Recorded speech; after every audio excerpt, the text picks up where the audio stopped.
안녕하세요. 유치부 유엘레나 전도사입니다. 또 하나의 열매를 바라며 유치부 헌신예배 자리로 오신 성도님들 환영합니다. 오늘은 유치부가 주관하는 예배입니다. 유치부 선생님들은 코로나로 어려운 상황 가운데서도 5세부터 7세까지의 아이들을 사랑으로 섬겨주시고 있습니다. 선생님들을 보시면 많은 격려와 기도 부탁드립니다. 네, 설교하기에 앞서서 저희 잠깐 기도 드리도록 하겠습니다. 사랑이 많으신 하나님, 감사합니다. 이 시간 또 하나의 열매를 바라며 유치부 헌신예배로 함께 모였습니다. 성령님께서 함께 해주시고 우리의 마음을 깨워주시고 우리가 주님에 대해서 더 아는 시간이 될 수 있도록 도와주시옵소서.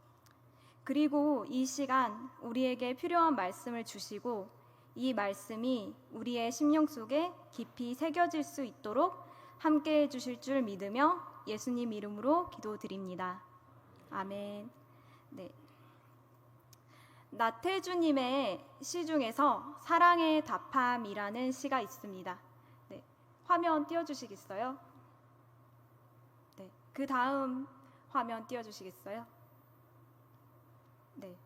시인은 사랑이란 것은 예쁘지 않은 것을 예쁘게 보아주고 좋지 않은 것을 좋게 보아주는 것이라고 말하고 있습니다. 그것도 잠깐이 아니라 아주 오래 말이지요. 시인의 시를 통해서 사랑의 깊이에 대해서 다시 생각해 보게 됩니다. 성도님들은 어떤 사랑을 하고 계십니까? 오늘 본문은 아들을 되찾은 아버지 비유입니다. 그런데 저는 부제로 사랑이 넘치는 아버지라고 하고 붙이고 싶습니다. 왜냐하면 다양한 사랑의 모습이 본문에서 나타나기 때문입니다. 첫 번째, 하나님의 사랑은 이해하는 사랑입니다. 그 당시 팔레스타인의 동양적 사고에서 볼 때 아버지는 자신이 희생할 수 있는 것 중에 가장 큰 것을 버립니다. 그는 마을의 어른으로서 가지고 있던 모든 위엄과 체면과 권위를 아들을 위해 헌신짝처럼 버립니다. 예수님의 이야기를 듣고 있던 당시 유대인들은 둘째 아들이 아버지에게 얼마나 무례하고 엄청난 요구를 했는지 알고 있었습니다. 유산이란 아버지가 죽어야만 받을 수 있는 것이었기 때문입니다. 유산을 상속받는다 하더라도 아들은 유지로서 그 유산을 마을을 위해 쓰게 돼 있습니다. 그러나 그는 자신의 몫을 떼어달라고 합니다. 그는 상속자로서의 책임을 회피하고 돈과 자유만을 원했습니다. 예수님의 이야기를 듣고 있던 많은 무리들은 당연히 아버지가 그런 무례한 요구를 거절할 것이라고 생각했을 것입니다. 마을의 아들의 장례와 그리고 마을의 장례를 위해서라도 그런 요구는 거절해야 한다고 여겼을 겁니다. 한 걸음 더 나아가 아버지나 마을의 어른들은 유산을 달라고 요구한 아들을 가문에서 축출해야 한다고 생각했을 것입니다. 이 말을 함으로써 사실상 아들은 아버지와의 관계를 단절하고 있다는 것을 얘기를 듣고 있던 모든 사람들은 알고 있었습니다. 그러나 아버지께서는 아들의 요구를 거절하지도 관계를 끊지도 않았습니다. 아들의 요구를 수용하고 아들을 사랑으로 받아주려고 하였습니다. 두 번째, 하나님의 사랑은 기다리는 사랑입니다. 그 방탕하던 둘째 아들이 아버지께로 돌아갑니다.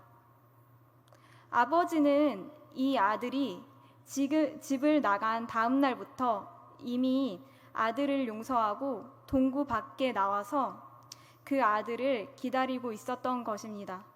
그리고 거리가 멀고 아들의 모습이 거지와 같이 변했지만 아들이 먼저가 아니라 아버지가 먼저 아들을 발견한 것입니다.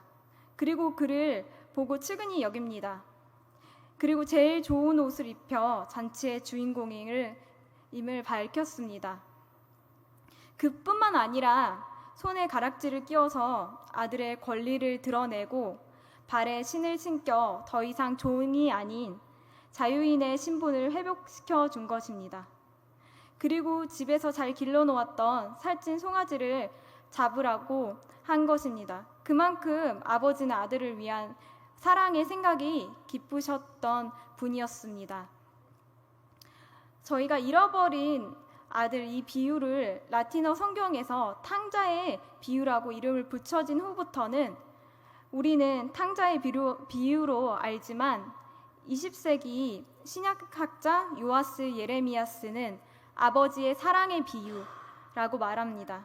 그리고 조직 신학자 폴 틸리도 이 비유의 주인공은 기다리시는 아버지라고 강조합니다. 아버지가 그 아들을 기다린 것처럼 우리의 주변에서도 교회는 다니지만 하나님의 마음은 관심 없는 분들이 계십니다. 이런 사람들도 하나님께서는 지금 이 시간 하나님의 마음을 알기를 기다리고 계십니다. 세 번째, 하나님의 사랑은 용서하는 사랑입니다. 둘째 아들이 아버지의 곁을 떠나고 나서야 비로소 항상 보호해 주시고 모든 것을 충분하게 공급해 주시는 아버지의 사랑이 가장 좋은 축복임을 깨닫게 됩니다. 재산을 탕진한 후 친구들도 떠나가고 먹을 것도 없습니다. 얼마나 어렵게 됐는지 돼지나 먹는 지엽 열매도 먹지 못하였습니다. 그러면서 아버지 집이 속박인 줄 알았는데 그것은 사랑이었다는 것을 깨닫게 됩니다. 둘째 아들은 그제서야 깨닫고 집으로 돌아갑니다. 집으로 귀가합니다. 아버지는 아들이 아무리 타락하고 범죄하고 거지 꼴이 되었어도 받아줍니다. 용서해줍니다. 하나님도 마찬가지입니다. 아니 그 이상이십니다. 둘째 아들은 염치불고하고 돌아가기로 결심하면서 마침내 집으로 향합니다. 점점 가까워질수록 망설여집니다. 아버지가 과연 나를 받아주실까? 그런데 아버지는 벌써부터 그 아들이 가출한 직후부터 동구 밖에 나가 기다렸습니다. 멀리서 알아보고 달려와서 영접해 줍니다. 이제 아버지 집으로 돌아온 아들에게 아버지는 아들의 모든 죄를 용서해 줍니다. 아버지는 아들에게 무엇을 줍니까? 제일 좋은 옷을 입힙니다. 이는 아들의 신분 회복을 의미합니다. 가락지를 끼워주는 것은 아들의 권세 회복입니다. 가락지는 그 당시 인감 동장과 같은 것이었습니다. 영화 배너를 보면 로마 장군이 배너를 양자 삼고 반지를 끼워줍니다. 아들로서 아버지의 권세를 행사할 수 있게 된 겁니다. 아버지는 또 둘째 아들에게 신발을 신깁니다. 당시에는 종은 신을 신지 못하였습니다. 겨우 샌들만 신어도 감지덕지였습니다. 자유인이나 주인만 신을 신었습니다. 이제는 돌아온 탕자가 죄와 세상의 종이 아니라 하나님의 아들로서 참 자유를 누리는 존재가 된 것을 의미합니다. 사랑하는 성도님들은 어떤 사랑을 하고 계십니까?